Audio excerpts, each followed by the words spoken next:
This Locked On crossover is brought to you by FanDuel. Place your first $5 bet, and you'll get started with $200 in bonus bets guaranteed. Just visit FanDuel.com to get started. Spartan friends, Spartan family, also Buckeye Nation. Again, guys, Locked On crossover. It is the golden voice of the Locked On Network himself over there, Jay Stevens of Locked On Buckeyes. And I'm no one special. My name's Matt, everyone. I do Locked On Spartans. But nevertheless, gang, we got a game to talk about. 7:30 on, of course, the most prestigious channel there is out there, the Peacock. We're on Peacock, so woohoo. But let's just start it off here. One team, they're on their way to a national title, what they hope right here later on this season. Jay, so far this season, you've played Akron, you played Western Michigan, you just got done beating the brakes off of St. Xavier High School down there. First time on the road this season. How you feeling about this game? What are you looking to get out of it? Just go from the Buckeyes' point of view here. Looking to get out of this with a win. It doesn't have to be a massive win, what I think it's going to be. It could be a 1-point win. I think we're going to get out of here with a win. The Ohio State schedule has been pretty soft, not going to lie to you. Washington joining the Big Ten made the two schools rip apart that contract they had where they were supposed to play this year. So that's definitely a talking point about Ohio State's weaker schedule. And when you play your best of your three non-conference teams a week ago and the Buckeyes give up the 14 points, the first touchdown all year was scored in that game as well, was given up in that game. Buckeye fans are maybe questioning the defense or looking to see what is the defense going to do, how are they going to bounce back. I think the defense will be fine in this game. However, just like Marshall, Michigan State will test Ohio State's defense in various ways. So I'm very curious not only to see a bounce-back game for the Buckeyes defense, but how they respond when Aidan Chiles will test them every now and then. He will, and that's going to be the storyline for us over here, too, is what will Aidan Chiles look like? Now, are we looking at him to, carry us to victory? Oh, my God, in a perfect world, sure.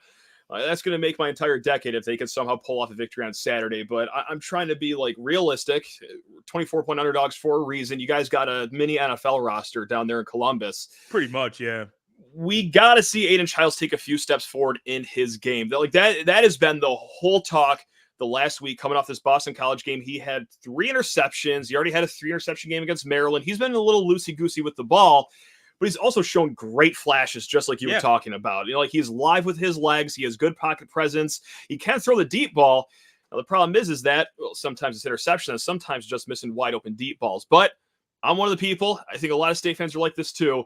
We're not ready to throw him in a garbage bin just yet and just chalk up his career as a loss. We're going to see how well he can mature here. And what better time to start than against, Caleb Downs and the Ohio State Buckeye defense before 6 days later going to Oregon to face that defense. Oh, gosh. Jay, let me tell you, man, that was one of the just the things that bothered me the most about that game on Saturday against Boston College.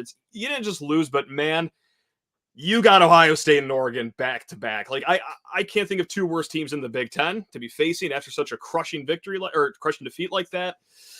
But yeah, that's what we got here. Just how much can Aidan Chiles really grow in this game? I'm sorry, I'm not even talking about how MSU can win this game, but truly, long-term speaking, it's got to have to work for Aidan Chiles here. Big growing point coming up this weekend. How's it rolled in your quarterback room though right now? Because you guys did box up Kyle McCord. You did put him in that trash can. You sent him to Syracuse. How's the new guy? The new guy's good. He is a guy that fits exactly he's almost doing everything they're asking him to do. The all-season conversation was Will Howard, 6'5", 235. He can move. He's a good mover with his legs, and he scrambles a little bit. He can roll out a little bit. He scored, I know, at least one touchdown with his legs on the ground. So he's doing a lot of those things right. He's hitting the crossing routes and the intermediate routes. So he's showing that he can hit some guys. It's also a luxury when you have Emeka Buka, Jeremiah Smith, and Carnell Tate on the outside. So it makes his job a whole lot easier than it was when he was at Kansas State. The only issue really with him is the deep ball. Can he push the ball downfield with his arm?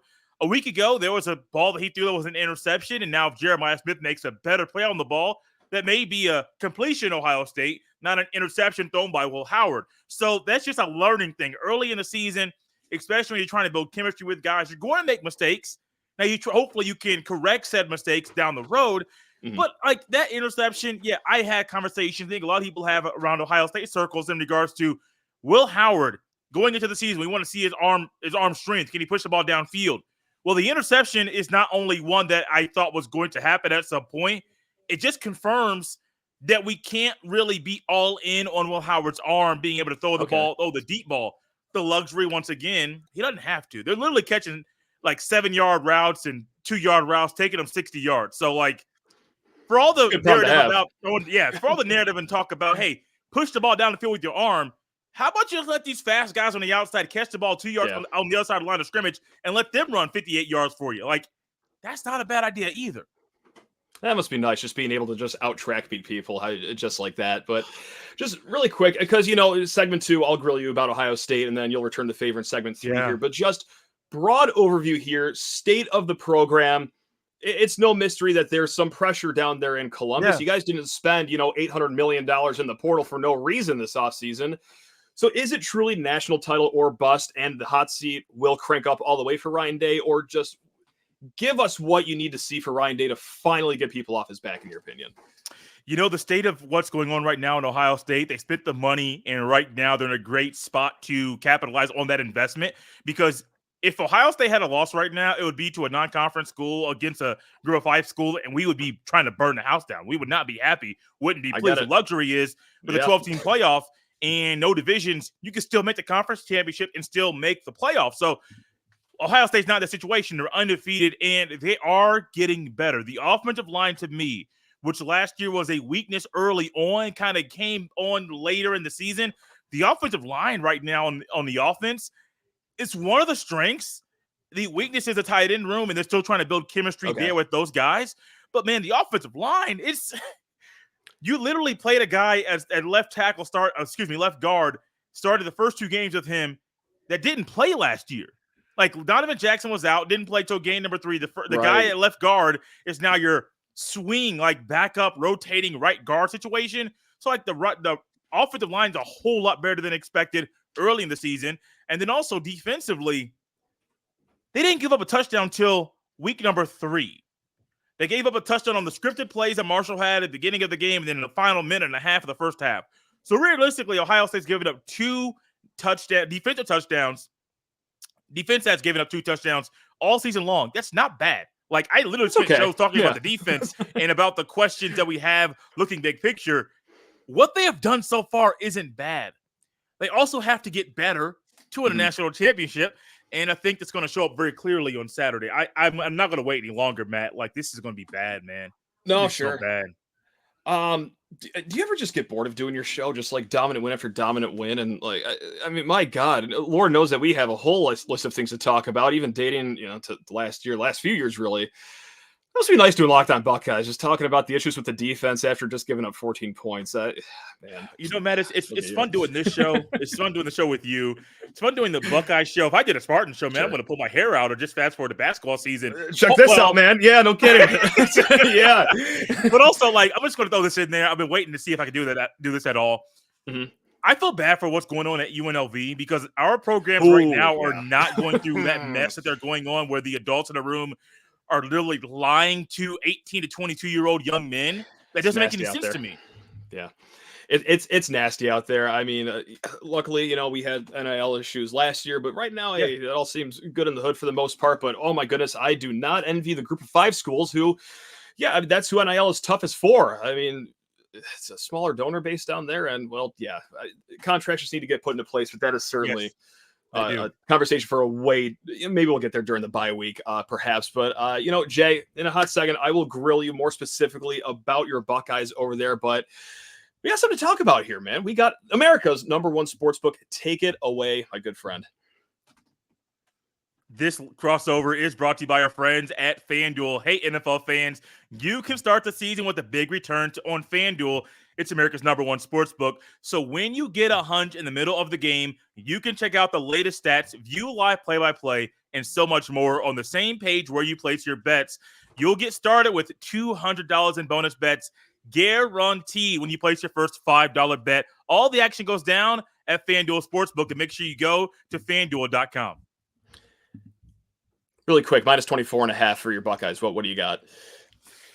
Oh, over. That's easy. Fair enough. All right, there we go. We'll just end that and go on to the next portion here. All right, it's time to crank up the hot seat on Mr. Jay Stevens right now. And, like we just talked about, like we alluded to, and like a lot of college football knows, you guys spent like Saudi oil barons in the portal compared to the rest of college football, that is.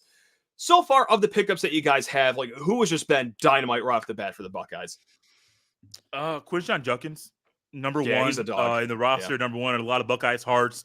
A week ago, 14 carries, over 170 yards, 2 touchdowns, 86-yard touchdown run, and he has just been so much fun to watch. Gus Johnson in the broadcast was oohing and eyeing over almost everything Quinshon Judkins did, and so that was warranted. Like, Judkins is great. When you go from Ole Miss in the SEC and you come into Ohio State, where you already know you got a guy that's been a multi-year starter in Henderson that you're sharing time with, it would be very, very easy for him to come in and say, oh, man, I don't want to do this. I don't want to share time with this guy. I know what I had to say to get here, but I definitely want to be that diva that carries to the locker room and just get mine like I'm a wide receiver. Call me one of the old school guys, Quinshon Johnson type, like great receiver, but he wanted the ball all the time. And Quinshon could do the same exact thing. He didn't. He's been the ultimate team player. He has not been a cancer in the locker room. And I do think what we got to see during the non-conference slate for Ohio State, that's going to show up very big early on in the Big Ten conference slate, not only with Michigan State this weekend, but the Buckeyes followed it up with a really solid Iowa team and then a trip to Eugene, Oregon to play Oregon. So I do think over the next few weeks, it won't just be Quinshon Judkins lit up the non-conference slate. It's Quinshon Judkins could very well win the big best running back in the Big Ten. I don't know the name of the award, but he's playing like that kind of guy. It's fun to watch him play. So you also had an episode over at Locked On Buckeyes titled, and what better than to, just read the title of something and not actually read it or, listen to the whole episode. But the title was Ohio State's offense is a cheat code. I got to imagine it's a little more than Quinshon Judkins. You alluded to the offensive line a little bit ago. Just go ahead. Yeah. Why? I mean, if you had to pick one, what is just like the shining diamond of that offense? I know that's a ridiculous question because there's only 11 to choose from, but if you had to put it to one, I know. Can I say shout out to FlowSend for allowing us to help us with the one time for AI, baby. Show. That's right. Hey, man, the AI has been great. I don't know who at Locked On put that together, but thank you. I will say that right now. Thank you very much. The numbers show that you guys are doing a great job with those decisions behind the scenes. Jeremiah Smith, let's just go there. On the outside, number 4. I have never seen a guy step on the field for the first time and look like he's a seasoned vet. And I'm not just saying like a true freshman. I mean, a guy who is starting in his first game, he could be starting. He could be a year 3 guy, be a 5th-year guy. Doesn't matter. I have never seen a guy step on the field in game number 1 and just say, oh, I belong here. That's Jeremiah Smith. Now, I think he scored a couple touchdowns game number 1. I don't know the exact number of touchdowns he scored over the past 2 games, but he is a guy out there. Like, realistically, an interception that Will Howard threw last week, that could have easily been a Jeremiah Smith ball that he made a play on and caught the ball. Like, yeah, it was a bad thrown ball, but Jeremiah Smith is good enough to really combat anything a defensive corner is going to throw at him. I'm looking forward for multiple reasons for that game against Michigan down the road, because Will Johnson versus Jeremiah Smith, get your popcorn ready. That'd be a fun game to watch. I just think Jeremiah Smith is just going to be one of those guys every single weekend. He is going to force opposing defensive coordinators to not double Abuka, and you can't double him. Like, you literally have to go one-on-one on both sides, and whoever's in the slot, they either line up against a safety or a linebacker. That's night-night. That's ball game. Like, you can't stop that. Right. No, we got a really good coverage linebacker too in Wayne Matthews, but like when the talent level is just that high where it is at Ohio State, I don't even know if we can rely on Wayne Matthews to slow anything down. So look, again, guys, it's a 24-point spread for a reason. I mean, it is a juggernaut down there. We're not breaking any news here on this crossover episode, but as I'm looking for just any sliver of hope to win this game, I go to one transfer you guys had, Seth Mlin. Now, for those that don't know that name, I don't expect everyone to know every offensive lineman's name. You might remember him last year, Alabama, must have snapped 15 balls right at Jalen Milroe's shoe tops. And was the MVP for Michigan in that game. I was very upset that night. So the question is, Jay, has he learned to snap the ball yet? Because if he's still giving ground balls to his quarterback, hey, maybe MSU is live in this one.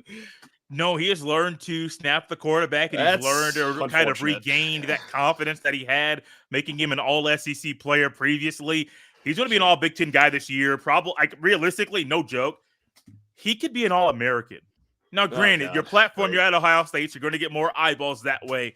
But it wouldn't shock me if one of these publications down the road will say, oh, you're the center at Ohio State. The rushing numbers are this. Let's watch like a snapshot of film. Oh, okay. Like your highlights are great. We'll make you an All-American for name or list, whatever publication does that. I think he's that good, though. Like, all jokes aside, he has been a breath of fresh air where Ohio State wanted an upgrade at quarterback and they wanted an upgrade at center. I'm not going to sit up here and say Howard is a major upgrade over Kyle McCord. I'm not going to go that far yet. Yeah. But I do think McLaughlin is an upgrade over Carson Hinsman, who was a starter last year. He literally lost his spot because McLaughlin wanted to come to Ohio State, and at right guard, the Buckeyes have two other options that are better than him right now. So I think McLaughlin's doing a really good job, and he's making Howard's job easy. Like, literally, Howard has a lot of time back there in the pocket to figure out things, but also he's getting the ball out quick. Like, Will Howard's not a quarterback that's going to have a long internal clock to get the ball out. So McLaughlin's doing his job, and Howard's doing his job. Like, things are okay right now in Columbus offensively. I know it's a big shock to Spartans fans, as I think Ohio State scored 49 points and a half at one time against you guys. That could happen again this weekend, but I don't know if it will. I think luckily the defense has improved enough to make. So I'll bark the stat out that I've been saying, whenever Ohio State's been brought up this offseason. The last 4 years, the average score has been 37-4 at halftime between Spartans and Buckeyes. So that's what we're working with here, Jay. So the bar is on the floor right now. If we could just make it a 28-point game at halftime, that would be market improvement up here. But yeah, really quick to the defensive side of the ball here, which I think is oddly very underrated for you guys last year. When you think Ohio State football, you think high flying offense, whatever. But last year I was saying up and down. No, that defense is really good all of a sudden. Now, specifically the pass rush, and I know it might be hard to grade against the group of 5 teams you've played, but how's that been so far this year? Because that's been one of the bonuses for Michigan State's offense, both because, the offensive line have been decent in pass protection, and Aidan Chiles can extend any play, but how has that pass rush been compared to last year so far? Last year, I didn't think it was that great last year, personally, and I don't think it's really been that great this year. First game, Akron. I want to say Akron's quarterback got sacked 5 times. He was really running for his life. Jack Sawyer seemed like he was just trying to hit the guy's ribs over and over. I mean, it was bad, bro. I mean, to a point where they flashed at him on the sidelines, and their quarterback, I think it was Ben Finley, was like he was just his life was gone. Someone took his soul. Yeah. I mean, I know I'm joking around, but it was pretty bad. Oh, I get it. Yeah, Marshall, dude, it's insane. We could go against Marshall though. Ohio State couldn't really get a consistent pass rush, but the one thing Marshall did was they got the ball out quick, 0-step or 1-step drop. So the way you can combat the 3-step or 5-step drop, where Ohio State's guys they've gotten better and getting a little bit of pressure that way, they're getting the ball out quickly. The thing about Aidan Chiles is, I don't think that's his game. Also, not yet, to his advantage though, the interior of Ohio State's defensive line, without Tyleik Williams, who didn't play last week, the depth isn't there. So let's just say Aidan Chiles is able to get a little movement in the pocket, getting outside. That might be because Ohio State can't get a push up the middle, which allows Chiles to be more comfortable. So the guys on the outside, if you do a 3-step or 5-step drop, they're doing better at getting home. The issue is the interior of the defensive line. You lose one guy. Now, granted, he's a future first, second round NFL draft pick, but you lose him, there's a major drop-off between number 1 in that position and everyone else. For sure. And, really quick before we flip the table here, you grilled me about the Spartans. Just humor me for this answer really quick. We're honoring Mark D'Antonio this week. He's getting his name up in the Ring of Honor at Spartan Stadium. Oh, nice. As a Buckeye fan, still to this day, what is a tougher loss to swallow? Was it that 2013 loss in the Big Ten championship game, or was it the 2015? I don't feel good. I don't feel good about this.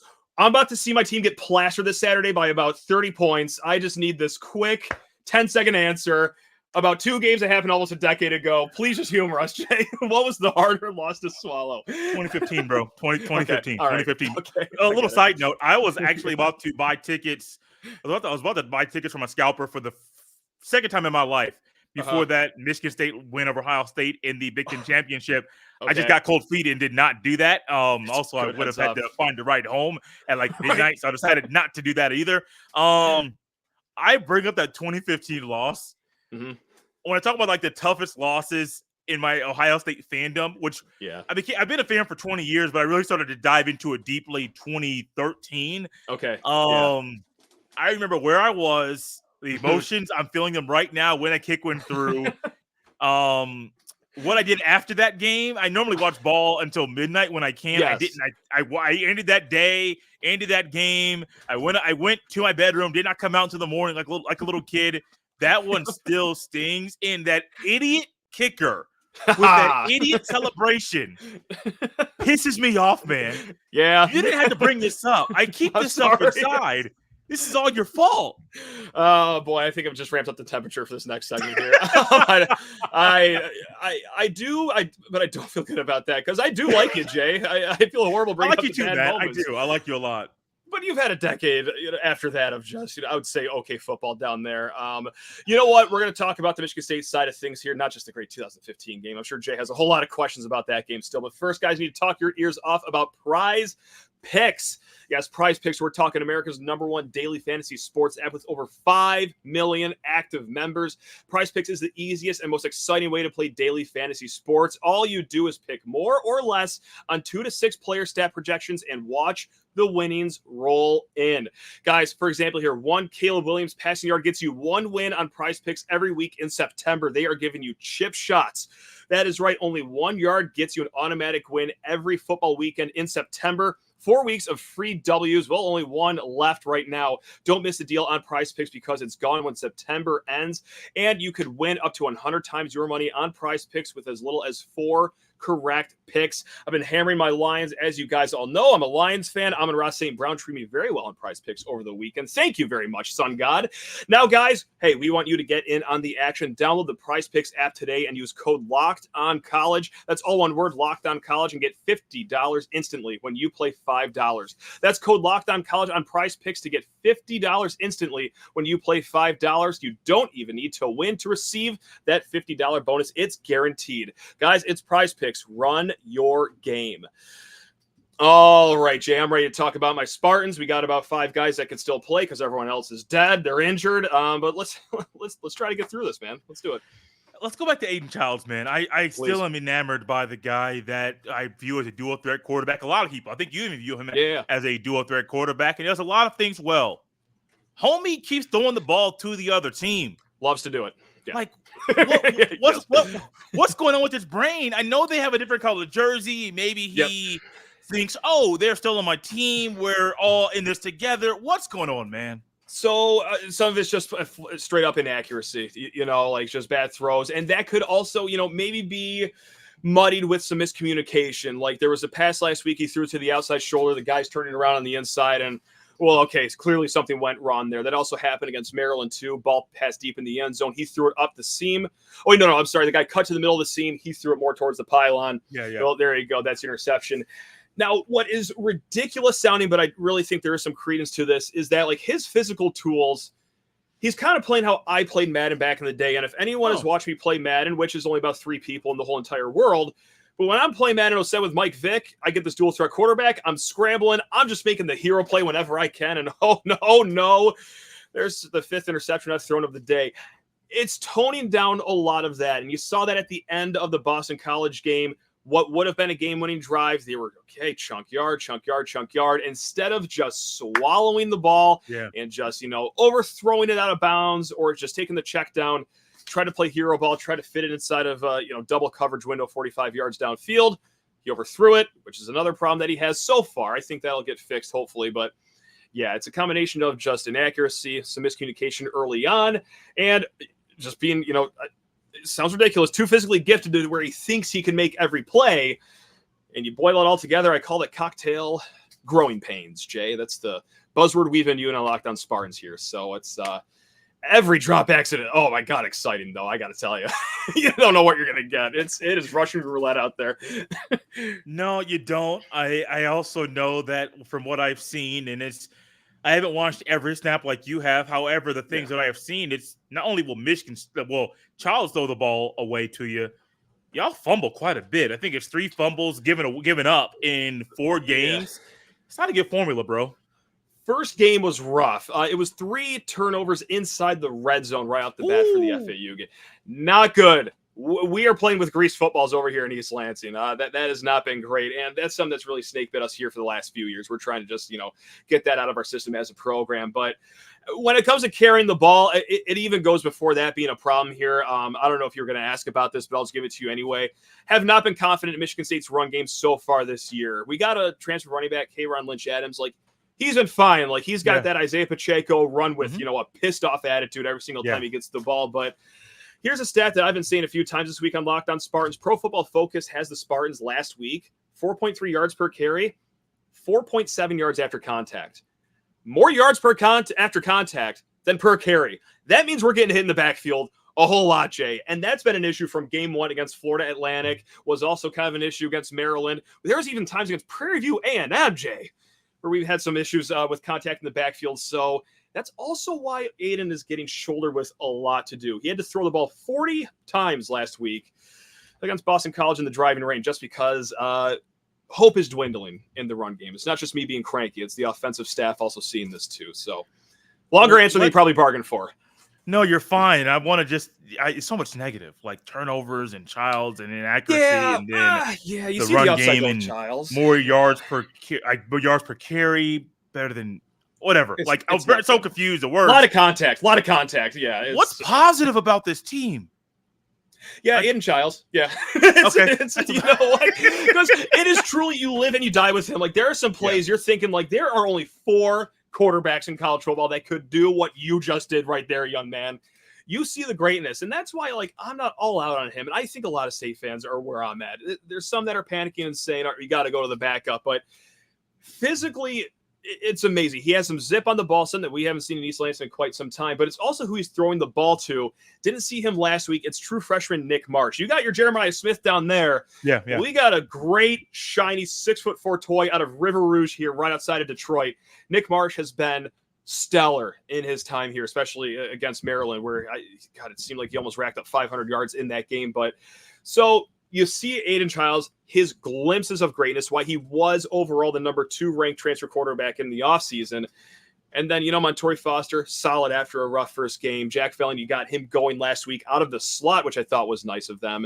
Then hopefully we get Nick Marsh back this upcoming week. And also Jerron Glover, too, our other wide receiver that was hurt. So, yeah, I know. What's the negative? Well, it's Aidan Chiles. What's the positive? Oh, well, funny you asked, Jay. It's actually Aidan Chiles, too. It's a roller coaster. I love it, and it kills me at the same time. The positive I thought you were going to lean towards, because that's the one thing I think is it's better than what I would have expected right now this part of the year, is the defense. The defense has been solid. Now, granted, I understand it's been against a few lesser opponents, so I'm taking it for what it's worth. However, they've shown some signs and growth about taking steps forward and a consistent positive play. And I think that for you being a State fan, you have to be pretty energetic and excited about how the defense has played so far. Over the moon about it. Joe Rossi, defensive coordinator we hired over from Minnesota, he's done a bang-up job so far. Just like you said, it hasn't been the strongest opponents yet, but we got a really good taste of at least a solid offense last week. They bottled up Thomas Castellanos to just 4 scrambling yards. All right, if anyone watched that Florida State game, that man is well more capable than just 4 yards. They did a great job of containing him. And what I've been overall the most impressed about on the defensive side of the ball is the run defense.